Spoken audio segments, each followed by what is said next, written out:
Karapuljun uusin autiotupa rakennettiin entisestä Luulammen päivätuvasta nykyiselle paikalleen Luirojoen itärannalle vuonna 1985. Rakentajana oli Metsähallinnon Peräpohjolan piirikuntakonttori Rakennustoimi. Karapuljun kämppä on siis entinen Luulammen päivätupa, joka tehtiin vuonna 1967. Karapuljun nykyistä edeltävässä kämpässä oli alkuperäinen pohja ja osaksi myös rakenteet.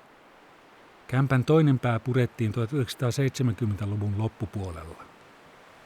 Työnjohdon konttoripuoli oli kunnostettu retkeilykämpäksi. Työmisten puoli kämpästä on purettu, samoin varasto, sauna ja talli. Pihalla on käymälä, liiteri ja tulentekopaikka.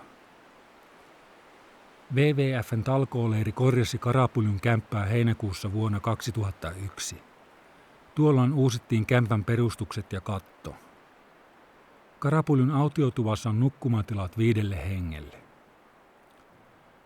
Luirojoen ja Harjahaaran yhtymäkohdasta pohjoiseen alkaa joen matala ja koskinen osuus, jossa eteenpäin pääsy veneellä on vaikeaa.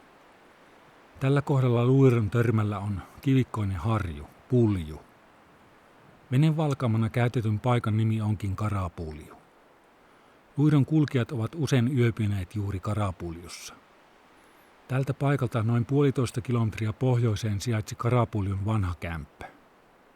Kemijärveläiset Johan Arvid Mulari ja Kalle Rankinen suunnittelivat 1950-luvulla Karapuljun lähimetsien hakkuita.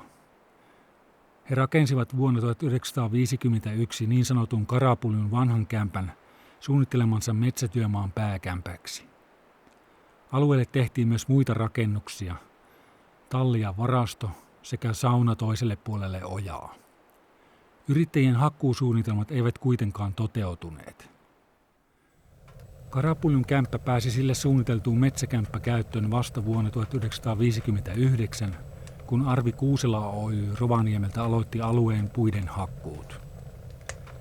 Karapuljun kämppä rakennettiin täysin valmiiksi ja se toimi työmaan pääkämppänä ennen tammikämppää.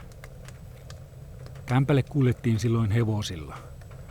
Joen varteen raivattiin puun varastoimiseen lanssipaikat.